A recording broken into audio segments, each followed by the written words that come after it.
Welcome to Taboo. I'm your host, Dr. Keisha Powell. On this podcast, we will have courageous conversations based on how people use their pain and turned it into passion along with their walk with God.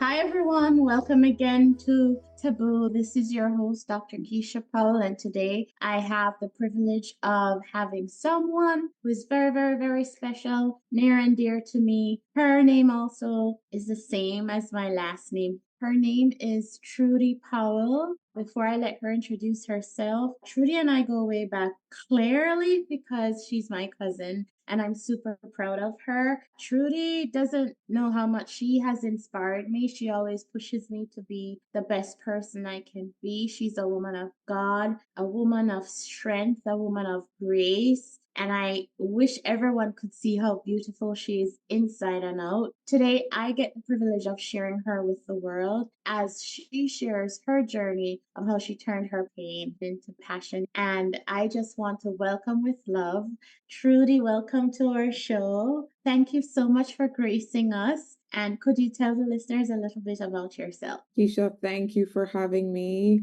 This is a proud moment, honestly. Even before I introduce myself, I just want to say right back to you the same sentiments. There's just no words to express my proud feelings, my love, and so much appreciation for what you've done to also help to groom me and push me as you have. So thank you so much for having me, and I'm proud of your show. So I am a psychotherapist.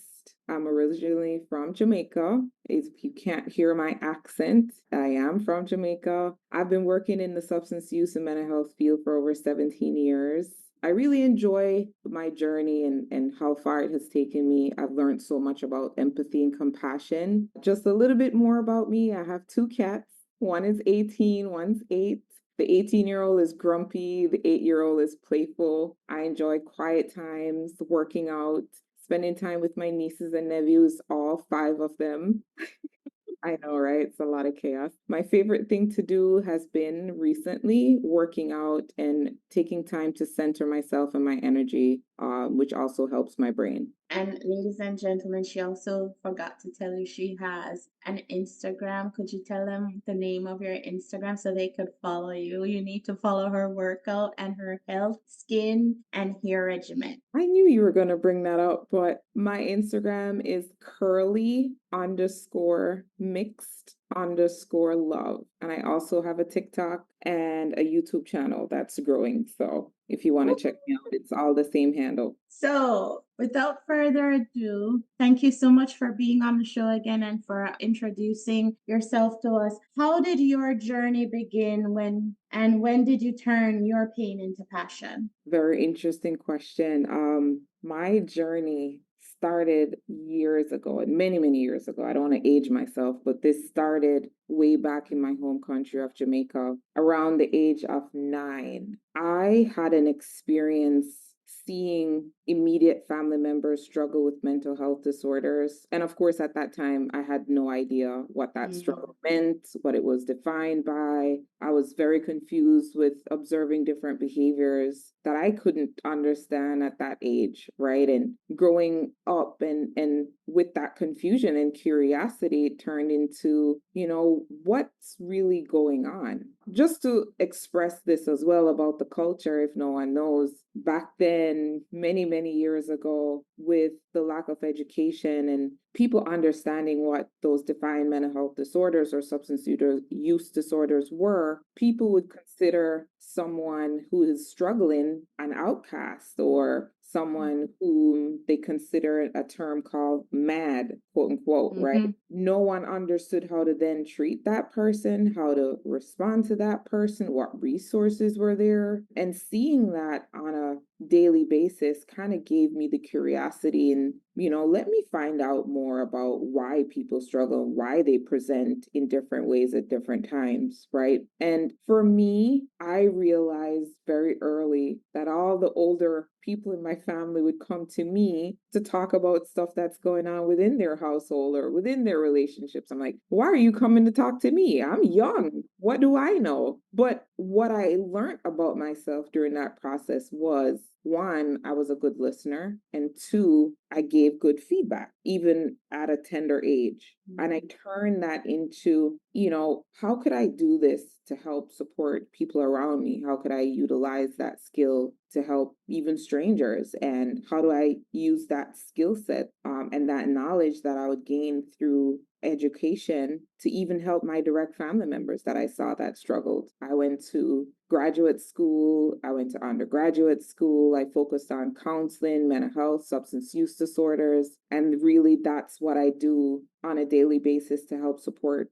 others. And I pride myself in offering that support in that safe place for anyone who is struggling. So that's how my pain has turned into my own passion in helping others. That's very powerful because you're right. Growing up in Jamaica, we don't, and this is why the show was created, taboo conversations that we don't necessarily have readily. We wouldn't talk about mental health. In fact, you never ever say that person had a mental health situation in their family. It was forbidden, it was taboo. And if someone ever heard, oh, she's mad. And coming here to America, and if we use the words crazy or mad in our field, we're discriminating. Do you think things have changed since you and I left, Jamaica in terms of how people see mental health? Honestly, Keisha, I really think that things have changed a little Mhm. bit. However, it hasn't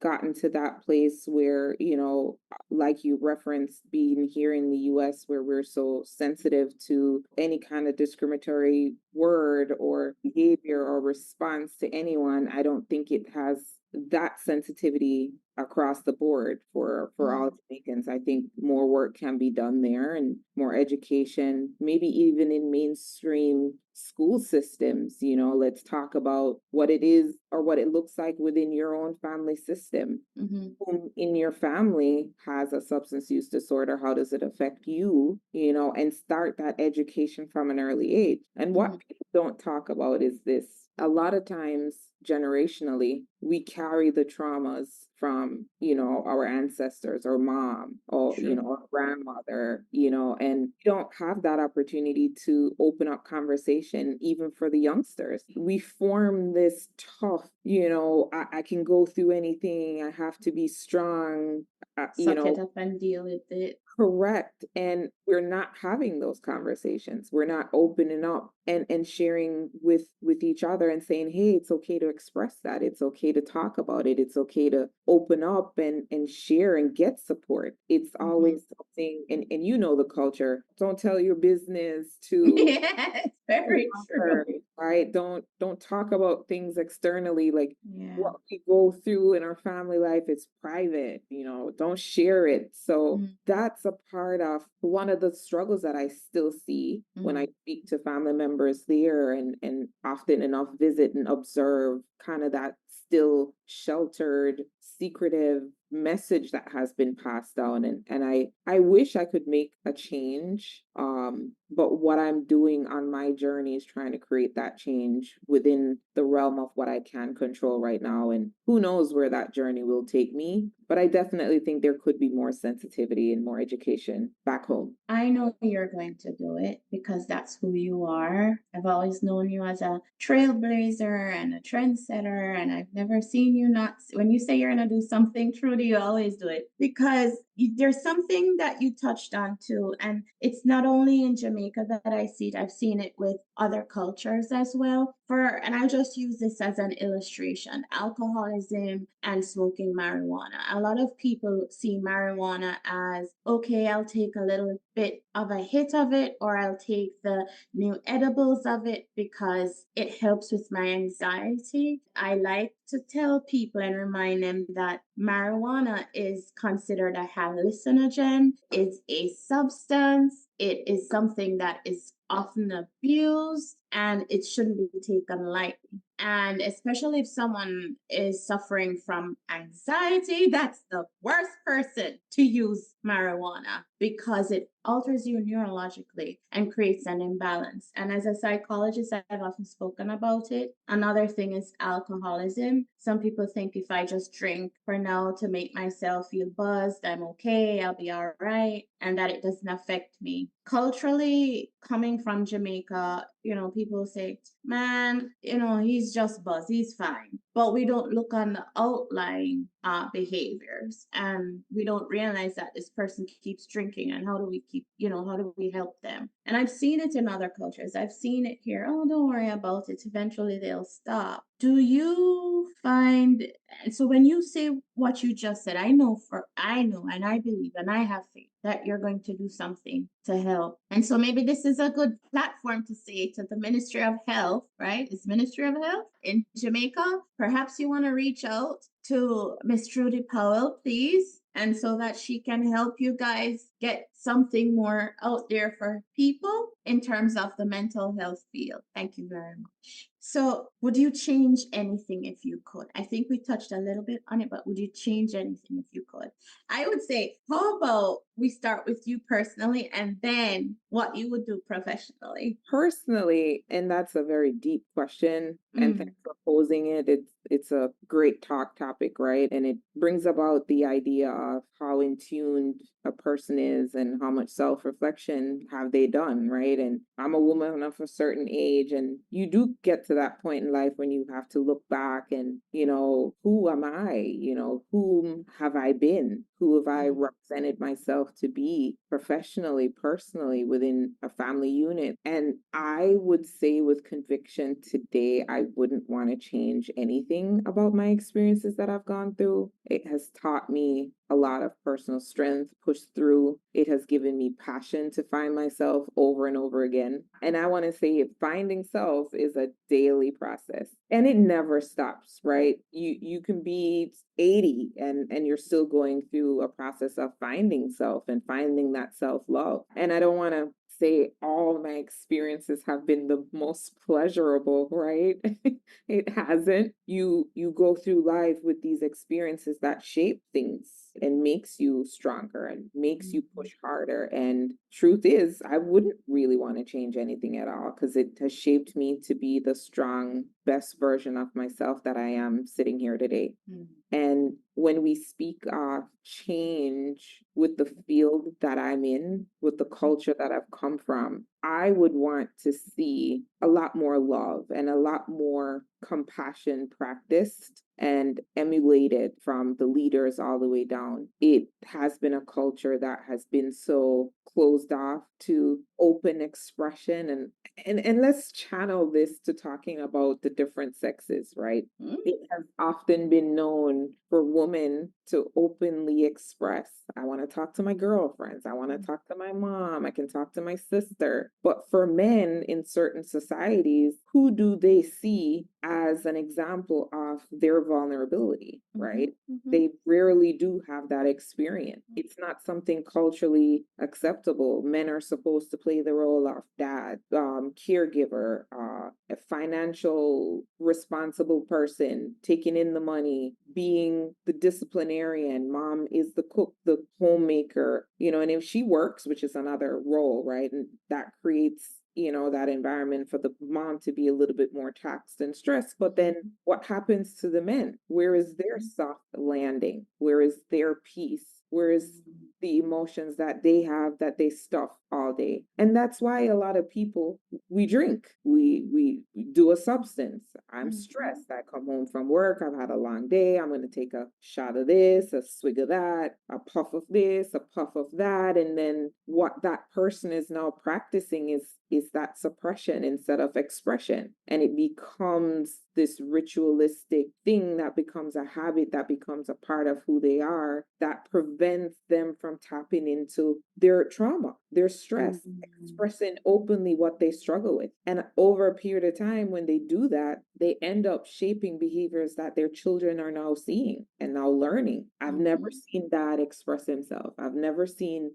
dad say how he's feeling after a hard week of work. I don't mhm, know that sensitive side. So now you grow up kids in this society, not knowing that it's safe as a man to do that vulnerability. And Mhm. that's what I've wanted to kind of and have started to break even in my psychotherapeutic sessions. And the majority of my clients are men, FYI, right? And making sure that they understand the perspective of it is okay. Mhm. Even if you're doing it now and you're in your 50s and this is your first time ever talking about your issues from childhood, it is okay. It is your safe space to talk. It is your safe space to express and learn about yourself and practice that self forgiveness. That's Mhm. what I would want to impart on the new generation and even the old generation, and especially in my culture. That would be a start for me. I think you should have a YouTube channel for that too. Because if memory serves me right, I've always seen you truly giving, even when we went to NCU together, there would always be a couple of guys coming to you for advice.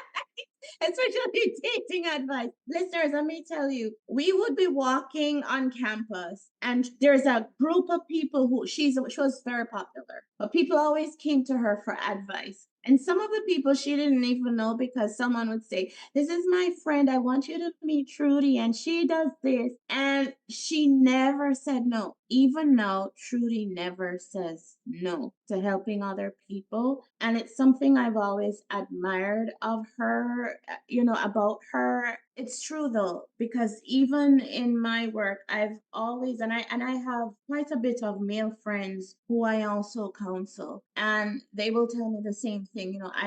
I always had to be strong for my family, or I always had to be the man in my household, or my father wasn't available, so I had to be the one to be available. And children shouldn't have to take on the role of being a father. But then again, and I learned this from Ayanna Van Zandt, where she said, broken children come from broken people. Mhm. And how we can change that behavior, that delayed trauma, whether it's new trauma or delayed trauma, is how we see ourselves. And I've always said to people, the most difficult thing to do is to look in the mirror and say to yourself, "I forgive you." If you've ever tried it, it is the most difficult thing. And so I encourage listeners, especially encourage not just young men, young women, older men, middle aged men, seek some help. I know some people say that they don't believe in therapy. I'm a therapist and I did therapy, and it was the most beneficial thing for me because sometimes you have to decompress, right? But it's not only that. I also pray a lot, and this is what Taboo is also. I keep repeating this each episode, that God has done so much in my life, and the woman He has shaped me into today, I am very grateful, humbled, and thankful that He found favor in me. So you're not alone. You are loved and you are not alone. And it's okay. I was also saying this to someone the other day. And I said to him, "It is okay to cry. It is okay to get angry. It is okay to scream." And he said, "But I don't want people to see me." I said, "I don't care about what you want people to see you as. How do you see yourself?" And it may have sounded a little bit harsh because I also went back and I said, "I do care how you feel. I want to validate your feeling, but it doesn't stop you from being human." So I think that's the word I'm looking for, being human. So I would love to see you doing either a podcast or a YouTube channel on this because it is very important. I see all these different reels out there, but I don't hear it leaning to God. I don't hear it leaning to culture. I don't hear it really leaning to what the person goes through. And it's all people who usually put up most of these reels, many of them are not professionals. And some of the advice they're giving, unfortunately, is not healthy, is not ethical. And I wish that YouTube and those other platforms would look into this because I have patients right now who listen to YouTube and it's not good. Not good. So please, please, please, please reach out to Trudy Powell. She's a psychotherapist and she can help you. So what's next for you? So when you pose the question, what's next? It leads me to ponder, where do I actually want to go with my passion? And I'm exploring a few different avenues. Personally, I want to grow and I want to learn more about my craft. I want to continue pouring back into people, pouring back into myself as much as I pour into others. So that may take different creative realms. I may start a blog, a vlog, whatever it may be. But I think as things go along and I evolve even more, I'm going to then have a passion project. And I see that coming in the near future. I just don't want to speak on it quite yet. I just want to keep it, before it's fully established, but it is a passion project of mine, and I have been thinking into it for quite a long time. And I've started part of that journey with the content that I currently have ongoing, where it's focused on health, which will go into that focus side of what I will be doing. So there's more in store. And added to that, I always continue learning, right? I'm taking a few courses right now just to make sure that I'm abreast of and in full knowledge of the most latest, most studied skill sets for my therapeutic process with clients. So I'm able to give back to different populations and addressing different disorders ongoing. So yeah. Didn't I tell you she's a rock star? Never stop studying, and yet you complain that I'm always going to school. Who is the perpetual student now in the family? We both are, and listen, when you can point out something in someone else, it's usually because you have similar traits. So Yeah, yeah. And she's my go-to for most advice. So believe me when I tell you, I am blessed. I am blessed. I am very blessed to have Trudy in my life. What advice can you give our listeners to empower them in turning their pain into passion? And first, before I answer that, I want to say the same about you. You have been my go-to. I know this is a process in finding out more about me and who I've been and become and what's my purpose, but you have been very integral in allowing me the space to just be me without judgment. So I thank you for that on the other side of it all. I love you too, cousin. What I would want to impart on anyone, who's listening to this and just really going into deep thought and being a little bit self-reflective and really wondering about themselves and their purposes, I would tell them never to give up, right? And when the pain is too much, that's when you really need to keep pushing. That's what I have done. And pain has come in different ways and shapes and forms for me, and I've never stopped. I use that pain and turn it into, whether it's pain turned into anger, turned into process and purpose. It just made sense and I couldn't give up. Also, never have expectations of others. You save yourself from a lot of disappointments. That's something that I had to learn, and had to learn maybe sometimes more than once. That's okay, right? You learn and then you learn again, and then you're like, wow, that's powerful. So really I need to take a look at that, right? And that's where that self-evaluation and self-reflection comes in, right? I would also say believe in yourself. Be kind to yourself in the way you speak to yourself and speak off yourself, because what you say out of your mouth, what tends to happen is you hear it, so it goes back to your brain. So what you say about yourself needs to be the most positive, most powerful things you speak into yourself, because you're hearing that. So it gives you that drive and that faith that, yes, I can. Never, ever feel ashamed about anything that you have experienced. It is to teach you something that you didn't already know. And that's really what we've been talking about. How do you turn your pain into purpose? And, I'm a living testimony of that. I also want to share it is okay to seek support. Never be ashamed of seeking support, whether it needs to be a family member, a friend, even a mental health professional. And as a licensed clinical social worker in 2 different states at this time, it is something that we all need. It is a great need in our society. Always try to seek either a friend's support or then a professional to give you that support. I also want to normalize talking about emotions and feelings, both men and women. Like, we're living in a society where there's a lot going on, right? A lot going on around the world. Share what your struggles are, openly express, talk. Don't suppress and disassociate from what's going on internally. Find an avenue to get that out in a very thoughtful, meaningful way, and it will help to soothe you and get you back to the person that you can be. So that's what I would want to impart on any listener to heed. That is very powerful. Notice I'm silent. I don't have anything to add to that at all, except thank you. It's so true. We don't know how to forgive ourselves. And we tend to speak things like, I'm not good looking enough, or I don't think I can do that, or I'm not much of a leader. I don't think I would be a good business person. And you're right, words are powerful. And the Bible even speaks about it, that you have to be careful about the words that you're saying about yourself, not just about yourself. It's almost like saying,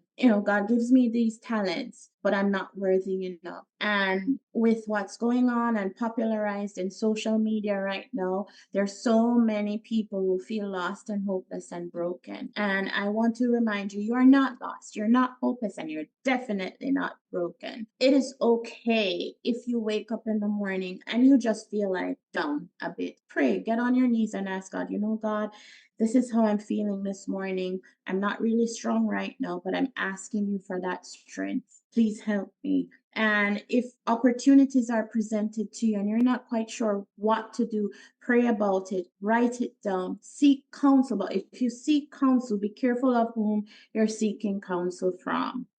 As Trudy rightfully says, that you have to also give yourself that opportunity to grow. And growth doesn't mean that everything is going to be perfect. You will have stumbling blocks. I can tell you, for me, all the experiences I've gone through, there are times when I felt broken, but I never gave up. I pushed through that pain. And today I'm sitting in front of one of the most strongest women I know, not to mention very intelligent. And also, she does so much for so many people. I can't even list it. Let me just say this. I can't list it. Just go on her website and learn about her. See her bio for yourself. But, through it all, remember to be humble. Remember to be thankful. Remember to be grateful. And when you can overcome your pain and turn it into a passion, remember the next person that's coming up. Help them along the way. Helping others can be a healing process too. I know for me, I can't say it for everyone, but I know for me, when I'm helping someone, I'm also healing myself. This podcast has been very healing for me because I get to interview people like Trudy. When I sit back and I listen, my takeaway is, wow, I want to try this. I want to do this. How can I make this better for someone else? So I want to thank you so much for being on the podcast. Thank you, and for blessing us. Thank you. And I also want to just say before I go, thank you from the bottom of my heart for extending the invite today to hear a little bit more and share my journey and part of my passion and some of my passion and where the passion will go with others to help. And that's what I have been, that vessel to help and support. And I think that has been my earthly calling. I've known this about myself from a long time ago, and I pride myself in giving off the best of me to everyone. I want to add, sometimes that leaves you depleted. There is something that happens energetically when I am in the helpful role. My energies are like 1,000, right? And when you're through, you feel that sense of gratitude that you've been blessed to even be in that space to give off, right? And it's so fulfilling. So I want to impart that as much as I can, because as much as I help others, it ends up being a very therapeutic process, even for me internally. So I just wanted to share that as well. And thank you. And you're doing amazing. And I love you dearly. And I I'm love you proud, too. very proud. Thank you, cousin. Well, I want to thank the listeners for tuning in today. Again, this is your host, Dr. Keisha Powell. Remember, you are not alone and you are loved. Tune in next time for Taboo. Thanks again for joining us on Taboo. Tune in next week for another invigorating episode when we speak with another expert. Turn their pain into passion. As always, I'm your host, Dr. Keisha Powell. Contact us at www.powelltherapysolutions.com or join us on Facebook at Taboo From Pain to Passion. Remember, you're loved. This is a production of Artist Haven Media.